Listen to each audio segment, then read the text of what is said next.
to the first episode of the Bleed Blue podcast. I am your host, John Marquez, and joining us today, Kevin Bowen. Kevin, how are you doing today, man? Doing great, John. Feel honored to be on the first. Wow, I didn't realize that. Jeez. Dude, I mean, you're a staple in the Colts community, so it had to be done. I appreciate that, and always love hearing more podcasts starting up and everything. And I feel like it's a great time to get excited about the season. Yeah, man. So for our viewers, Kevin Bowen is a writer, producer, been covering the Colts since 2011, and the radio co-host of the show, Kevin and Query. Let's get right into it. It's funny. Chris Ballard, it seems to turn nothing into something every offseason. And he's proven to be one of the best GMs in the league, turning that disastrous Carson Wentz situation, flipping it into Matt Ryan for a third-round pick. Yannick Ngakoue signing, the Stephon Gilmore signing.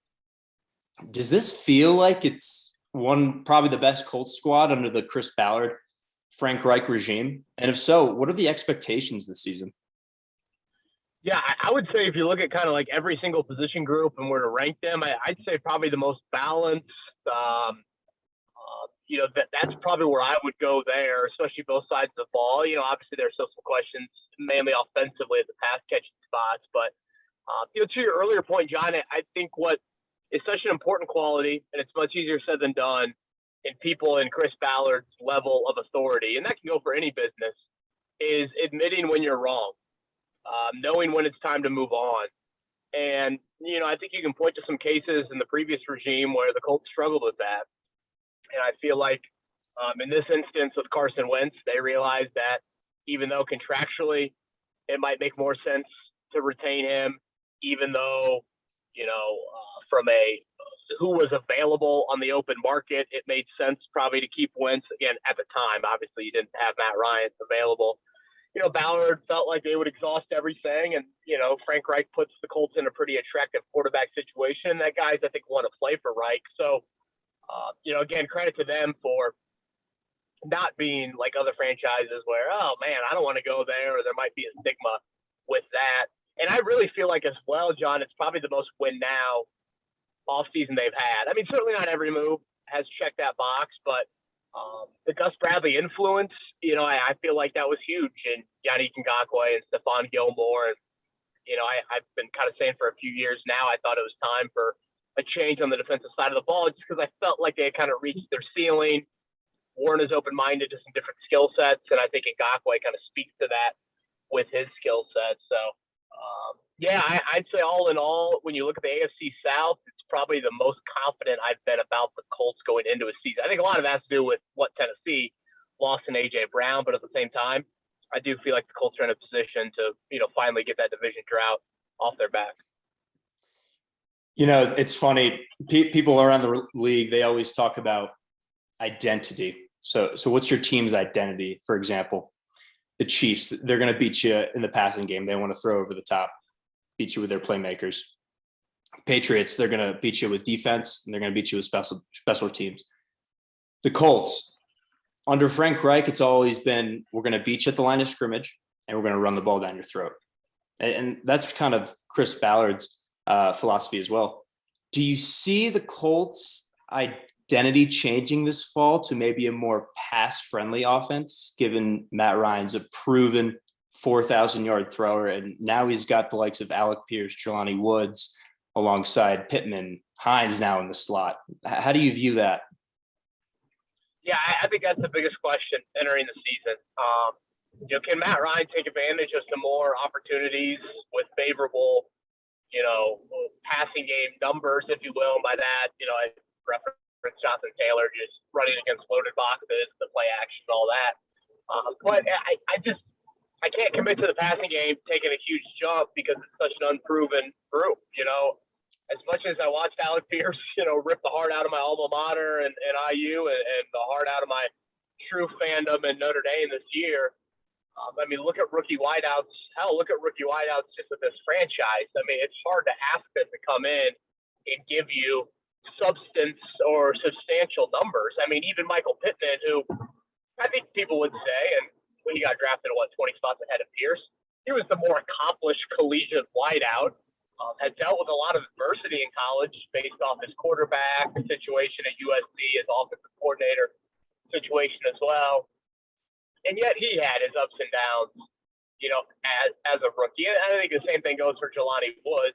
Him and I guess Woods more so. I mean, he's pretty young at the position as well. So while they are important draft picks and obviously critical to the future, 2022 expectations for them, while they're going to get opportunity, probably should be tempered a bit just based off what you saw rookie numbers from, as far back as Reggie Wayne or Anthony Gonzalez or Philip Dorsett or, Pittman, whoever else the Colts drafted early in those years with obviously great quarterbacks and Peyton Manning and Andrew Luck and, whoever else the Colts had quarterback during that time. So that to me is probably the biggest question and probably the biggest difference in being like, all right, are you a definite AFC South, favorite? Can you do a little bit more in January, or are you going to struggle to make the playoffs? It's kind of fascinating to me. This 2019 draft class, obviously heading into their contract year, guys like Bobby Okereke, Kari Willis, Paris Campbell, EJ Speed.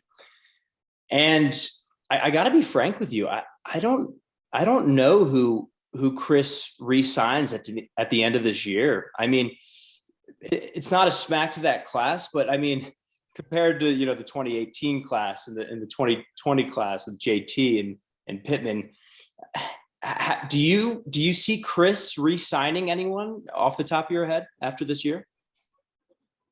Honestly, you bring up a good point.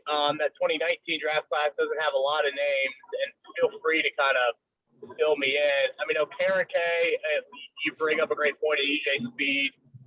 Kari Willis, and now Nick Cross. I mean, it's just not as obvious as maybe it was a month and a half ago.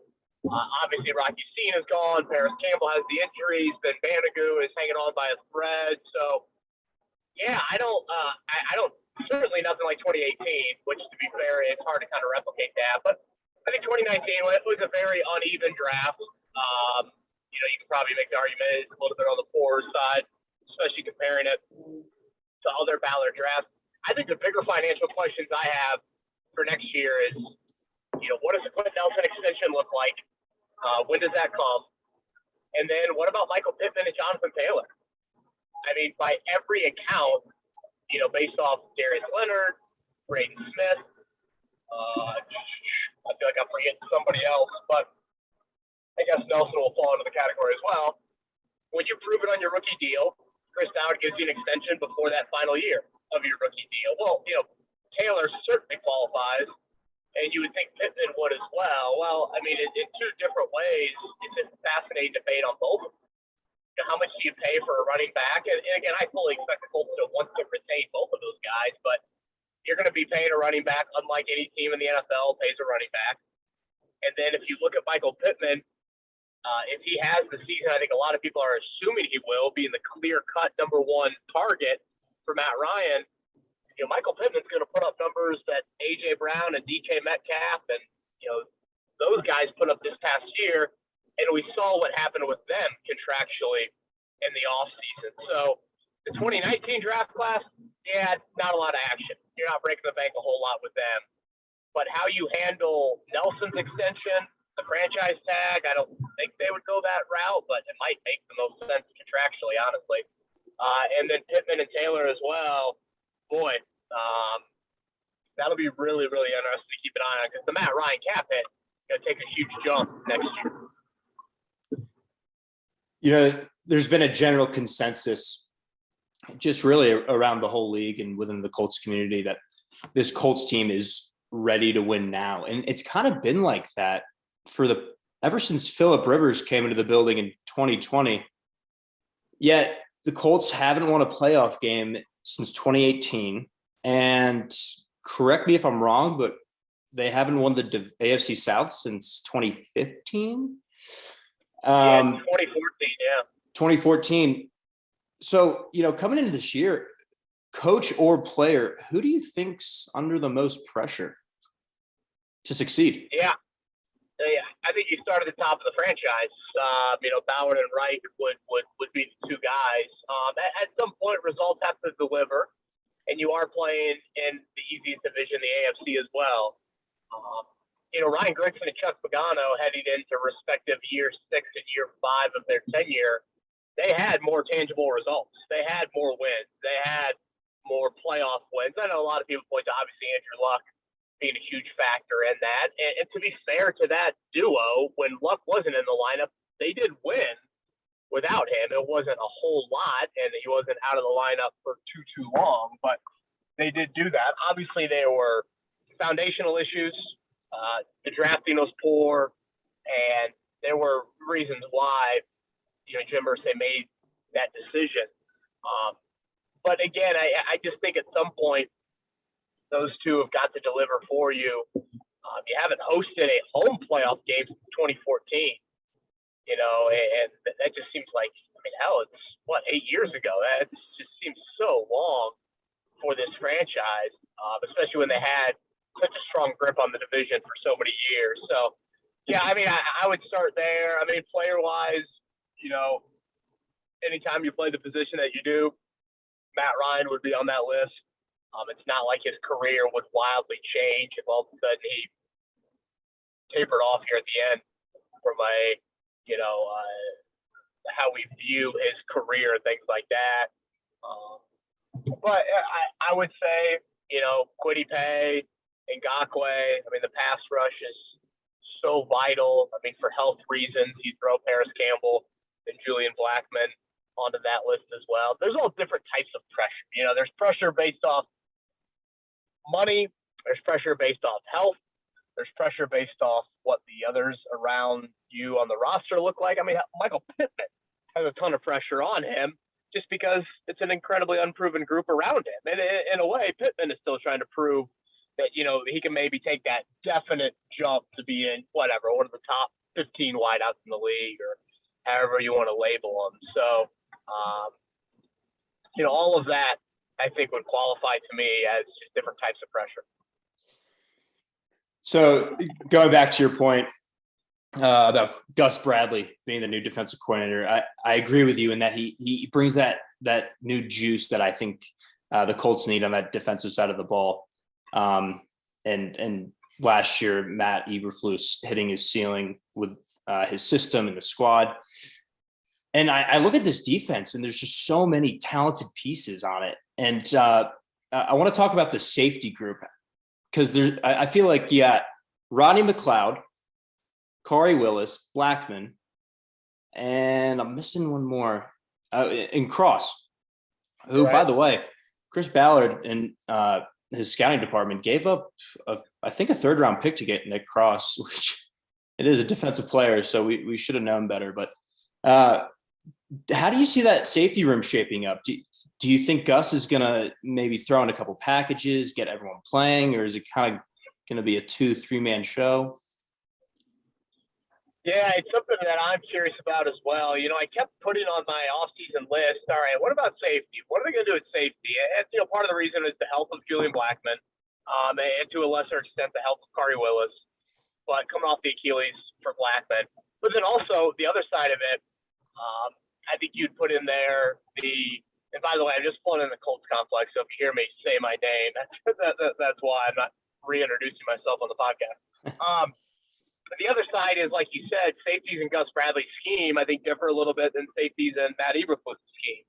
Does that mean more on the field at once? Does it mean different skill sets that you want? So I think when you look at, the move for Rodney McLeod, it was get a veteran in that room, and the same could be said. Gilmore's a great player, obviously, but there also was I think just get another veteran voice with those young guys. But man, the playing time will be really fascinating to watch, John. You'd assume it's healthy. It's still Blackmon and Willis. I feel like when those guys are healthy, I think that duo's earned the right. Rodney McLeod has started pretty much every season since 2013. So that'll be something. Kevin Bowen, 107.5 fan. Thank you. that'll be something to keep an eye on. If Blackman's out for a month, is it Rodney McLeod for that first month, and then Kari Willis would be the strong safety in that realm. Yeah, so it's an exciting time for Colts fans and just general NFL fans around the league. OTAs starting up. You obviously just arrived at the Colts complex. So I got to ask you, Kevin, what are you most looking forward to, and what are you going to keep an eye out for as OTAs kick off? Well, I think you're always curious just what the tempo looks like. The Colts have lost 8 straight season openers, and I don't know how you don't point to some level of the offseason hasn't been handled well in their slow starts. Well, I think that's all we got time for today. Kevin, thanks again, man. Oh, and by the way, you got any fun weekend plans or plans for the rest of the week? Yeah, I'm actually bound for the Indy 500 on Sunday. So one of my favorite days of the year. Kind of enjoy that as a fan. So yeah, I'll be out there sitting in turn 4, and the weather looks like it's going to cooperate. So really, really looking forward to that. Awesome. Well, Kevin, thanks for taking the time, and we'll see you next time. You bet. Thanks for having me, John. Well, there you have it. First guest, Kevin Bowen. Great guy. If you guys want to see another Colts personnel or player or coach, comment in the comment section below who you guys want to see, and we'll try to get them on. Bleed blue, baby.